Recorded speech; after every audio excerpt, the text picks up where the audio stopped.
जी तो अस्सलाम वालेकुम student, hope so you all are doing well. तो आज का जो हमारा टॉपिक है वो क्या है कि ज्योमेट्रिक मीन क्या है। हमारे पास मेयर ऑफ सेंट्रल टेंडेंसी की ही ये एक ब्रांच है।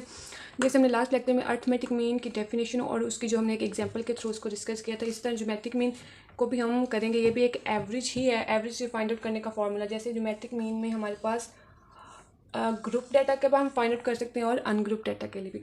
जिस डाटा में हमारे पास फ्रीक्वेंसी इन्वॉल्व होगी वो हमारे पास क्या होगा, ग्रुप डाटा। और अगर कुछ ऐसी वैल्यूज जो हमारे पास दी होंगी जिसमें फ्रीक्वेंसी इन्वॉल्व नहीं होगी वो हमारे पास ग्रुप डाटा होता है। अनग्रुप डाटा के लिए भी होती है और एक ग्रुप डाटा के लिए भी होती है। जैसे अब सबसे पहले तो हमने इसका कॉन्सेप्ट लेना है कि ज्योमेट्रिक मीन होता क्या है। ज्योमेट्रिक मीन के आप सिंपल सी जो बेसिक सी डेफिनेशन वो क्या है कि the nth like n term तक हमने उसका रूट लेना है। N root of the product of value mean कि जितने भी हमारे पास वैल्यूज होंगी उनका हमने प्रोडक्ट लेना है, देन उसका nth रूट लेना है। मीन्स जो वैल्यूज हमारे पास सो ऑन एन तक जा रही हैं, प्रोडक्ट ऑफ वैल्यूज। और एक चीज़ इसमें और भी है कि जो भी वैल्यूज हमारे पास होंगी वो पॉजिटिव वैल्यूज होंगी। लाइक हमारे पास कोई भी नेगेटिव वैल्यू नहीं होगी, क्योंकि अंडर रूट में हम नेगेटिव वैल्यूज का अंडर रूट नहीं ले सकते। तो जो भी हमारे पास पॉजिटिव वैल्यू होंगी उसका nth रूट हमने लेना है, तो वो हमारे पास ज्योमेट्रिक मीन आ जाएगा। इसको फॉर्मुलेटेड हम ऐसे करते हैं कि देखें, सबसे पहले हमने इसी डेफिनेशन को इक्वेशन में चेंज कर देना है। nth रूट है तो हमने सिंपल रूट लिया और उसको nth टर्म तक ले लिया। अब जो हमारे पास जितनी भी वैल्यूज होंगी उस लाइक x1 है, x2 है एंड सो ऑन, ये xn तक जा रही है। लाइक जो भी वैल्यूज हमारे पास आएंगी उसका हमने ले लेना है प्रोडक्ट। मीन्स उसको मल्टीप्लाई करना है और उसका हमने nth प्रोडक्ट ले लेना है।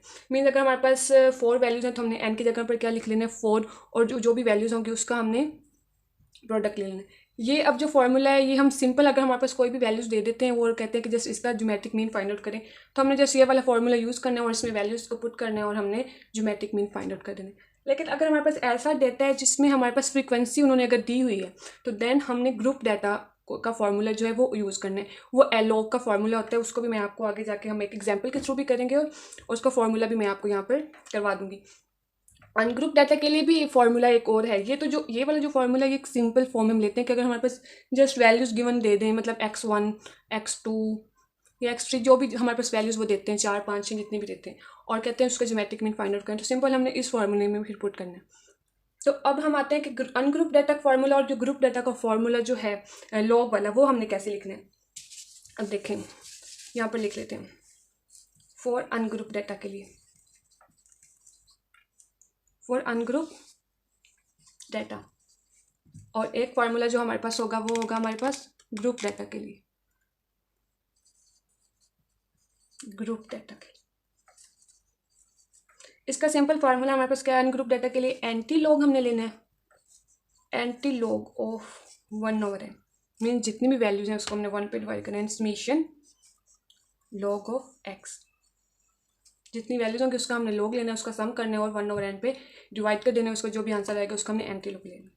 अब इसी फार्मूले को हम ग्रुप डाटा में भी कर सकते हैं। क्या करेंगे, हम जस्ट इसमें फ्रीक्वेंसी का एडिशन कर देंगे। बाकी सारा फार्मूला सेम है, जस्ट हमने फ्रीक्वेंसी का जो एलिमेंट है वो ऐड कर देना है 1/।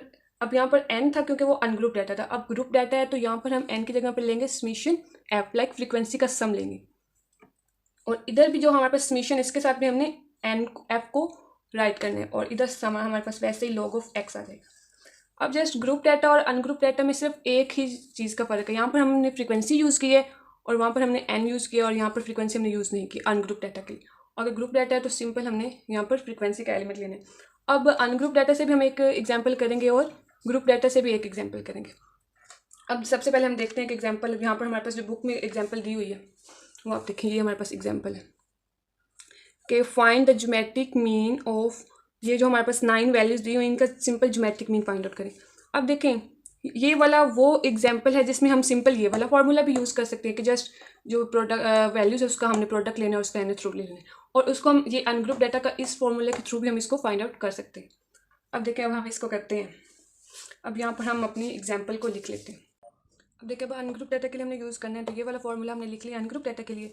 अब सिंपल जो हमारे पास एग्जाम्पल में क्या था, हमारे पास जो वैल्यूज़ हैं वो क्या हैं, हमारे पास ये वैल्यूज़ है 45 और 32 37 46 39 36 41 एंड 48 और एक 36, ये जो है हमारे पास गिवन दी हुई है। अब सबसे पहले तो हमने काउंट करना है कि टोटल कितनी वैल्यूज है। तो ये टोटल जो वैल्यूज है वो हमारे पास n कितना है, 9।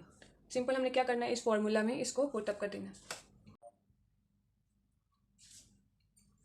तो हम क्या करेंगे, इसको हमने फार्मूला में जस्ट वैल्यूज पुट कर देंगे। ये एंटी लॉग है, बल्कि सबसे पहले हम क्या करेंगे, जो एंटी लॉग अगर हम इसको दूसरी साइड पर लेकर जाएंगे तो ये क्या हो जाएगा, लॉग।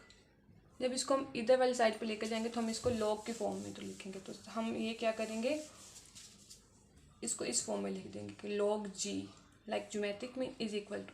अब यहाँ पर बाकी का फॉर्मूला आ जाएगा 1/9, और जो समीशन है ना, समीशन लॉग ऑफ एक्स, ये वाला जो formula summation log of x, तो हम क्या करेंगे, इन सब वैल्यूज़ का सम ले लेंगे।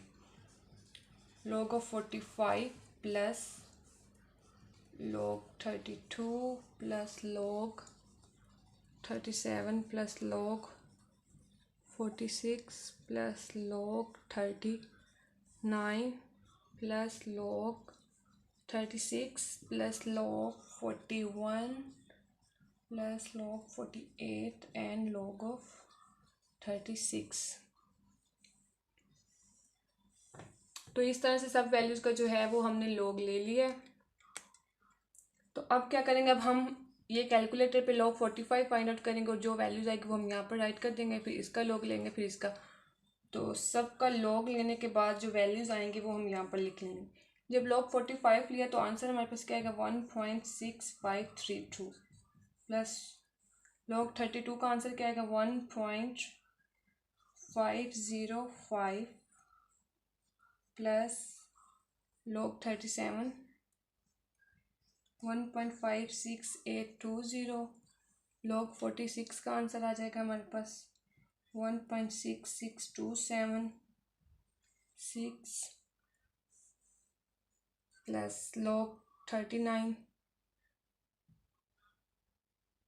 1.59106 plus 1.55630 plus 1.61127 each plus 1.68124 plus 1.55630। तो ये क्या कि हमने इस तरह से जो है सब वैल्यूज़ का हमने लॉग फाइंड आउट कर लिया, लॉग ले लिया, और अब हमने इसको ब्रैकेट में लिख लिया। अब क्या करेंगे, जितनी भी वैल्यूज़ इसका हमने सम ले लेना है। जब इन ऑल वैल्यूज़ का हमने सम लिया तो आंसर हमारे पास क्या आएगा, आंसर आएगा 14 इसको आपने कैलकुलेटर पे कर लेना है, 14.38700। और जब इस वैल्यूज़ को 9 पे अब हम डिवाइड करेंगे तो आंसर क्या आ जाएगा हमारे पास, 1.5986। अब जो हम ये लॉग इधर लेकर गए थे, अब हम इसको वापस इधर लेकर आएंगे तो वो एंटी लॉग हो जाएगा। जब हम इस वैल्यूज़ का एंटी लॉग लेंगे, एंटी लॉग ऑफ 1.59856, ये वाला हमने जो लॉग है वो वापस लेकर आए हैं। यहाँ पर हमारे पास जस्ट जी बचेगा। अब हमने इस वैल्यू का एंटी लॉग लेना है। एंटी लॉग आपको पता है, हमने शिफ्ट प्रेस करना है और साथ में लॉग प्रेस करेंगे तो, और ये वैल्यू हमने ब्रैकेट में लिखनी है, तो हमारे पास एंटी लॉग आ जाएगा। तो जब इस वैल्यू का हमने एंटी लॉग लिया तो आंसर आएगा हमारे पास 39.68। तो ये है जो हमारे पास, तो ये हमारे पास एक एवरेज कांस्टेंट वैल्यू आ गई है ज्योमेट्रिक मीन के। तो ये सिंपल फार्मूला है अनग्रुप डाटा के लिए। अब हम इसी चीज़ को ग्रुप डाटा में भी चेंज कर लेंगे। तब क्या होगा कि यहाँ पर हमारे पास जो वैल्यूज़ गिवन दी हुई हैं उसके साथ हमारे पास फ्रीक्वेंसी भी दी होगी। तो ये फ्रीक्वेंसी दी होगी तो हमने हर यहाँ पर ये log 45 है तो यहाँ पर हमने फ्रीक्वेंसी को साथ साथ में मल्टीप्लाई करते जाएंगे। तो ये log से पहले यहाँ पर फ्रीक्वेंसी के हम वैल्यू लिखेंगे और log लेने के बाद फ्रीक्वेंसी की वैल्यू के साथ इसको मल्टीप्लाई करते जाएंगे ईच वैल्यू को, और देन हमने क्या करना है, उसका सम लेना है, और बाकी का procedure same as it is ऐसे ही है। नेक्स्ट लेक्चर में मैं आपको डिटेल में फ्रीक्वेंसी डिस्ट्रीब्यूशन बनाकर ज्योमेट्रिक मीन भी आपको करवा दूंगी। आज के लेक्चर में हमने अनग्रुप डाटा को कवर किया। होप सो आपको समझ आई होगी। अगर कहीं पर कोई भी इशू आपको है तो आप कमेंट बॉक्स में लाजमी मेंशन किया करें। Thank you very much.